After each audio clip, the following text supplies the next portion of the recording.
ഇനി നമ്മൾ പോകുന്നത് തെക്കൻ കേരളത്തിലേക്ക്, പ്രത്യേകിച്ച് തിരുവനന്തപുരം കേന്ദ്രീകരിച്ച് എന്തൊക്കെ വാർത്തകളാണെന്ന് നോക്കുന്നത്. അതിൽ ഏറ്റവും പ്രധാനമുള്ളത് ഇന്നലെ തിരുവനന്തപുരം മെഡിക്കൽ കോളേജിലെ യൂറോളജി വിഭാഗം തലവൻ ഡോക്ടർ ഹാരിസ് ചിറക്കലിൻ്റെ ഒരു സമൂഹ മാധ്യമക്കുറിപ്പ് രംഗത്ത് വന്നതും അതിന് പിന്നാലെ ഉണ്ടായ ചില പുകലുമൊക്കെയാണ്. അതിനുശേഷം ആശുപത്രി അധികൃതർ അങ്ങനെ ഒരു കാര്യമില്ല, അവിടെ ഒരു ആശുപത്രിയിൽ ശസ്ത്രക്രിയ മുടങ്ങിയിട്ടില്ല, ഉപകരണങ്ങളൊക്കെ ലഭ്യമാകുന്നുണ്ട് തുടങ്ങിയ ന്യായവാദങ്ങളുമായൊക്കെ രംഗത്തെത്തുന്നു. പിന്നീട് ഡോക്ടർ മാധ്യമങ്ങളെ കാണുന്നു, അദ്ദേഹം ഈ പോസ്റ്റ് പിൻവലിക്കുന്നു. പക്ഷേ അദ്ദേഹം അതിന് പിന്നാലെ അവധിയിൽ പോകുന്നു. മുഴുവൻ കാര്യങ്ങളും ആശുപത്രിയിലെ മുഴുവൻ കാര്യങ്ങളും മാധ്യമങ്ങളോട് തുറന്നു പറയാൻ കഴിയില്ല എന്നൊക്കെ ഡോക്ടർ പറഞ്ഞതൊക്കെ നമ്മൾ കേട്ടതാണ്. അപ്പോൾ യഥാർത്ഥത്തിൽ വലിയൊരു ക്രൈസിസ് ഇത്തരം ആശുപത്രികൾ കേന്ദ്രീകരിച്ച് നടക്കുന്നുണ്ട് എന്നുള്ളത് തന്നെയാണ് പൊതുജനത്തിന് അതിൽ നിന്ന് മനസ്സിലായിട്ടുള്ളത്. എന്തായാലും ഡോക്ടർ അവധിയിലാണ്. ഇപ്പോൾ ഈ ഒരു ഡോക്ടറുടെ തുറന്നു പറച്ചിലൊരു അന്വേഷണമുണ്ട്. അതിനുശേഷം അതിൽ വാസ്തവമില്ല എന്ന് കണ്ടാൽ വകുപ്പ് തല നടപടി ഉണ്ടാകുമെന്നുള്ള വിവരങ്ങളൊക്കെയാണ് ഇപ്പോൾ പുറത്തു വരുന്നത്. എന്തായാലും ആരോഗ്യവകുപ്പിന്റെ അന്വേഷണത്തിന് ഉത്തരവിടും ഇന്നെന്നുള്ളത് മനസ്സിലാക്കുന്നുണ്ട്. ഒപ്പം തന്നെ ഡോക്ടർ ആരോപണത്തിൽ ഉറച്ചു നിൽക്കുന്ന ഒരു സാഹചര്യം കൂടിയുണ്ട്. അപ്പോൾ ഡോക്ടർക്ക് എന്തെങ്കിലും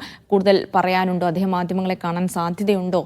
എന്താണ് ശരിക്കും ആശുപത്രിയിൽ നടക്കുന്നത് തുടങ്ങിയ കാര്യങ്ങളൊക്കെ സാധാരണക്കാരുടെ മനസ്സിലൊരു ചോദ്യമായി നിൽക്കുകയാണ്. അപ്പോൾ അതിനൊക്കെ ഒരു ഉത്തരം കണ്ടെത്തണം. മറ്റൊന്ന്, സംസ്ഥാന പോലീസ് മേധാവിയുമായി ബന്ധപ്പെട്ടുകൊണ്ട് അടുത്ത പോലീസ് മേധാവി ആരാണ് എന്നുള്ള ചർച്ചകൾ സജീവമായിരിക്കുകയാണ്. UPSC കൊടുത്ത 3 പേരുകളിലും സംസ്ഥാന സർക്കാരിന് വലിയ താല്പര്യമില്ല എന്ന് അറിയുന്നുണ്ട്. അപ്പോൾ ഒരു ഇൻചാർജ് മേധാവി വരുമോ എന്നുള്ള കാര്യമൊക്കെ നമുക്ക് കണ്ടറിയേണ്ടിയിരിക്കുന്നു. മറ്റൊന്ന്, VS-ന്റെ ആരോഗ്യനിലയുമായി ബന്ധപ്പെട്ടുകൊണ്ട് അദ്ദേഹത്തിന്റെ ആരോഗ്യനിലയിൽ കാര്യമായ മാറ്റമില്ലാതെ ഗുരുതരാവസ്ഥയിൽ തന്നെ തുടരുകയാണ് തുടങ്ങിയ വാർത്തകളൊക്കെ ഉണ്ട്. ഷിജോ കുര്യൻ വിവരങ്ങൾ നൽകും. ഷിജോ, ആദ്യം നമുക്ക് ഇന്നലെ തിരുവനന്തപുരം മെഡിക്കൽ കോളേജിൽ ഉണ്ടായ സംഭവ വികാസങ്ങളുടെ തുടർച്ചയിലേക്ക് പോകാം.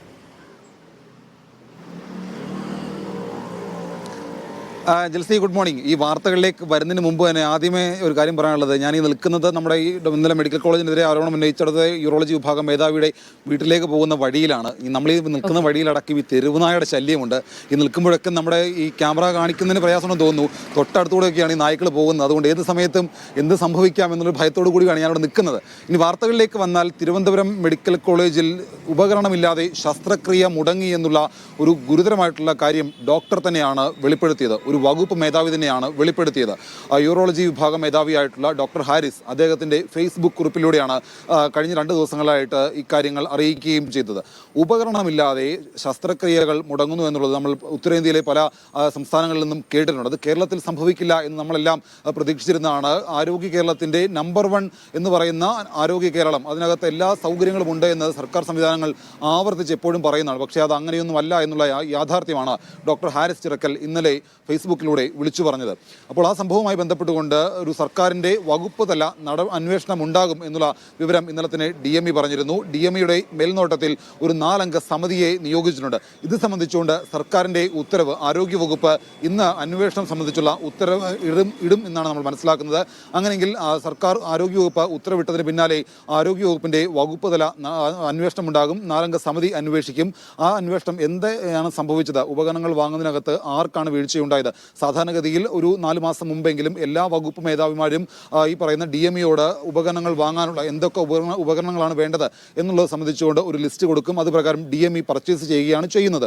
അങ്ങനെ പറയുന്നതിനകത്തോ അല്ലെങ്കിൽ ഈ വകുപ്പ് മേധാവികൾ ഓർഡർ നൽകുന്ന സമയത്തിലടക്കം എന്തെങ്കിലും വീഴ്ചയുണ്ടായിട്ടുണ്ടോ, അതല്ല എങ്കിൽ DMEയുടെ ഭാഗത്ത് നിന്ന് എന്തെങ്കിലും വീഴ്ചയുണ്ടായിട്ടുണ്ടോ, ഇതടക്കമുള്ള എല്ലാ കാര്യങ്ങളും സമഗ്രമായിട്ട് അന്വേഷിക്കാനായിട്ടാണ് ഇപ്പോൾ ആരോഗ്യവകുപ്പ് ആലോചിക്കുന്നത്. DMEയുടെ മേൽനോട്ടത്തിൽ അന്വേഷണം നടക്കും. അതുമാത്രവുമല്ല, ഈ ഉപകരണങ്ങൾ വാങ്ങുന്നതിനകത്ത് എവിടെയാണ് താമസമുണ്ടായത്, ഉപകരണത്തിൻ്റെ വില കൂടിയത് ഒരു വീഴ്ചയായിട്ട് DME ഇന്നലെ ചൂണ്ടിക്കാണിച്ചിരുന്നു. 41,300 രൂപയായിരുന്ന ഉപകരണത്തിൻ്റെ വില 44,000 ആയത് ഒരു വീഴ്ചയാണ്. അതിനകത്ത് ഒരു ദിവസത്തെ കാലതാമസം ഉണ്ടായി എന്നുള്ള കാര്യമാണ് DME ഇന്നലെ സൂചിപ്പിച്ചിരുന്നത്. അതിനും അപ്പുറത്തേക്ക് മറ്റെന്തെങ്കിലും തരത്തിലുള്ള വീഴ്ച ഉണ്ടായിട്ടുള്ളടക്കമുള്ള കാര്യങ്ങൾ പരിശോധിക്കും.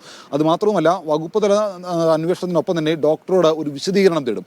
ഡോക്ടർ ഇതിനകത്ത് കൃത്യമായിട്ടുള്ള വിശദീകരണം നൽകിയില്ലെങ്കിൽ ഡോക്ടർ ഹാരിസ് ചിറക്കലിനെതിരെ വകുപ്പ് തല നടപടിയിലേക്ക് പോകാനുള്ള സാധ്യതയുമുണ്ട്. അതുമാത്രവുമല്ല, ഇതിനകത്ത് എടുത്തു പറയുന്ന ഒരു പ്രധാനപ്പെട്ട കാര്യം, ആരോഗ്യത്തെ അല്ലെങ്കിൽ സർക്കാർ സംവിധാനങ്ങളിൽ സർക്കാർ ആശുപത്രികളെ നാണം കെടുത്തുന്ന തരത്തിലാണ് ഈ ഡോക്ടറിൻ്റെ കുറിപ്പ് വന്നത് എന്നുള്ള ഒരു വിലയിരുത്തൽ കൂടി ആരോഗ്യ വകുപ്പിനുണ്ട്. അങ്ങനെങ്കിൽ തന്നെ ഡോക്ടർക്കെതിരെ ഒരു അച്ചടക്ക നടപടി ഉണ്ടാവാനുള്ള സാധ്യതയുണ്ട്. എന്ത് നടപടിയായാലും തനിക്ക് കുഴപ്പമില്ല, താനത് സ്വീകരിച്ചു കൊള്ളാം, എന്തായാലും ബ്യൂറോക്രസിയോട് ഏറ്റുമുട്ടാനില്ല എന്നുള്ള നിലപാട് സ്വീകരിച്ച് ഡോക്ടർ ഹാരിസ് ചിറക്കൽ മുന്നോട്ട് പോവുകയാണ്. നമ്മൾ അദ്ദേഹത്തിൻ്റെ ഒരു പ്രതികരണം തേടിയാണ് രാവിലെ ഈ വീട്ടിലേക്ക് വന്നത്. പക്ഷേ ഇപ്പോൾ പ്രതികരിക്കുന്നില്ല എന്നുള്ള ഒരു മറുപടിയാണ് അദ്ദേഹത്തിന് നിന്ന് ലഭിച്ചത്. എന്തായാലും ആ വാർത്തയുമായി ബന്ധപ്പെട്ടുള്ള തുടർ ചലനങ്ങൾ വരും മണിക്കൂറിൽ ഉണ്ടാകും എന്നുള്ളത് ഉറപ്പാണ്. സർക്കാരിൻ്റെ ആരോഗ്യവകുപ്പിൻ്റെ അന്വേഷണം സംബന്ധിച്ചുള്ള ഉത്തരവിറങ്ങണം. ഉത്തരവിറങ്ങിയതിനു ശേഷം അന്വേഷണം ഏതൊക്കെ രീതിയിൽ മുന്നോട്ട് പോകുന്നു എന്നുള്ളതൊക്കെ വരും മണിക്കൂറിൽ അറിയേണ്ടതാണ്. മറ്റൊരു വാർത്ത എന്ന് പറയുന്നത് പോലീസ് തലപ്പത്തേക്ക് ആര് എന്നുള്ളതാണ്. പോലീസ് തലപ്പത്തേക്ക് UPSC തയ്യാറാക്കി നൽകിയ 3 പേരുടെ ചുരുക്കപ്പട്ടികയുണ്ട്. ആ ചുരുക്കപ്പട്ടികയിൽ ഒന്നാമത്തെ പേരുകാരൻ റോഡ് സുരക്ഷാ കമ്മീഷണറായിട്ടുള്ള നേരത്തെ BSF-ൽ കേന്ദ്രത്തിലെ ഡെപ്യൂട്ടേഷനിലായിരുന്ന നിതിൻ അഗർവാൾ, രണ്ടാമത്തെ പേരുകാരൻ റബാഡ ചന്ദ്രശേഖർ, മൂന്നാമത്തെ പേരുകാരൻ യോഗേഷ്, ഫയർഫോഴ്സ് മേധാവി യോഗേഷ് ഗുപ്ത. ഇവരിൽ 3 പേരിൽ നിന്ന് ഒരാൾ സംസ്ഥാന പോലീസ് മേധാവിയാകും എന്നുള്ള വിലയിരുത്തലാണ് നിലവിലുള്ളത്. പക്ഷേ അതേസമയം സർക്കാർ തലത്തിൽ പുറത്തു നിന്നുള്ള മറ്റൊരാളെ സംസ്ഥാന പോലീസ് മേധാവിയാക്കാനുള്ള ഒരു ആലോചന, DGP ഇൻചാർജ് എന്ന തസ്തികയിലേക്ക് ഒരു പുതിയ സംസ്ഥാന പോലീസ് മേധാവിയെ കൊണ്ടുവരാനുള്ള ആലോചന സർക്കാർ തലത്തിൽ നടക്കുന്നുണ്ട്. അത് സംബന്ധിച്ചുള്ള നിയമവശങ്ങൾ സർക്കാർ ആലോചിച്ചു വരികയാണ്. പക്ഷേ അങ്ങനൊരു കാര്യത്തിന് അടിസ്ഥാനമില്ല എന്നുള്ള ചില വിലയിരുത്തലുകളിൽ അങ്ങനൊരു പ്രതികരണങ്ങൾ പോലീസ് കേന്ദ്രത്തിൽ നിന്ന് ലഭിക്കുന്നുണ്ട്. അങ്ങനെ ഒരു ഇൻചാർജ് പോലീസ് മേധാവിയെ നിയമിക്കാനുള്ള സാധ്യത സർക്കാർ തേടിയിരുന്നുവെങ്കിൽ എന്തുകൊണ്ട് UPSC പട്ടിക വരുന്നതുവരെ സർക്കാർ കാത്തിരുന്നു എന്നുള്ള ചോദ്യമാണ് പോലീസ് തലപ്പത്തുള്ള ആളുകൾ ചോദിക്കുന്നത്. എന്തായാലും നിലവിൽ ഈ 3 പേരുടെ പട്ടികയിൽ നിന്ന് ഒരാളെ തിരഞ്ഞെടുത്താൽ അതിൽ ഏറ്റവും അധികം സാധ്യത കൽപ്പിക്കപ്പെടുന്നത് കേന്ദ്ര സെക്രട്ടേറിയറ്റിൽ സെക്യൂരിറ്റി ആയിട്ട് ക്യാബിനറ്റ് റാങ്കോടെ ജോലി ചെയ്യുന്ന റബാഡ ചന്ദ്രശേഖരന്റെ പേരിനാണ് കൂടുതൽ സാധ്യത. സംസ്ഥാന പോലീസ് മേധാവിയാകാനുള്ള ഒരു താല്പര്യം അദ്ദേഹം മുഖ്യമന്ത്രിയെയും ചീഫ് സെക്രട്ടറിയെയും കഴിഞ്ഞ ആഴ്ച നേരിൽ കണ്ടറിയിച്ചിരുന്നു. പക്ഷേ അതിനകത്തൊരു കാര്യമുണ്ട്. കൂത്തുപറമ്പ് വെടിവെപ്പിന് സമയത്ത് കണ്ണൂർ ASP ആയിരുന്നു റബാഡ ചന്ദ്രശേഖർ. അപ്പോൾ റബാഡ DGP പോലീസ് മേധാവി ആകുന്നതിനോട് CPM എന്തെങ്കിലും എതിർപ്പുണ്ടോ എന്നുള്ളതൊക്കെ വരും മണിക്കൂറിൽ അറിയേണ്ടതാണ്. മുഖ്യമന്ത്രി അത് സംബന്ധിച്ച് ഇന്നോ നാളെയോ തീരുമാനമെടുക്കും. നാളെ മന്ത്രിസഭാ യോഗം ചേർന്ന് മുഖ്യമന്ത്രിയായിരിക്കും പ്രഖ്യാപിക്കുക. കൂടുതൽ സാധ്യത കൽപ്പിക്കപ്പെടുന്നത് റബാഡ ചന്ദ്രശേഖർ സംസ്ഥാനത്തിന്റെ പുതിയ പോലീസ് മേധാവിയാകാൻ തന്നെയാണ്. നിതിൻ അഗർവാളിനോടും യോഗേഷ് ഗുപ്തയോടും സർക്കാരിന് കാര്യമായിട്ടുള്ള താല്പര്യമില്ല എന്നുള്ളത് കൂടി ഒരു വസ്തുതയാണ്. കാരണം നിതിൻ അഗർവാൾ ദീർഘകാലം കേന്ദ്രത്തിൽ ഡെപ്യൂട്ടേഷനിലായിരുന്നു. യോഗേഷ് ഗുപ്തയുടെ കാര്യത്തിൽ പല കാര്യങ്ങളിലും സർക്കാരിന് അതൃപ്തിയുണ്ട്. അപ്പോൾ എന്തായാലും സംസ്ഥാന പോലീസ് മേധാവി ആരെ എന്നുള്ളത് സംബന്ധിച്ച് മുഖ്യമന്ത്രി നാളെയായിരിക്കും മന്ത്രിസഭാ യോഗത്തിൽ തീരുമാനം അറിയിക്കുക. എന്തായാലും ഇത് സംബന്ധിച്ച് സർക്കാർ അന്തിമമായിട്ടുള്ള തീരുമാനം എടുത്തു എന്നുള്ള ചില വിലയിരുത്തൽ കൂടി ഇപ്പോൾ തന്നെ പുറത്തു വരുന്നുണ്ട്.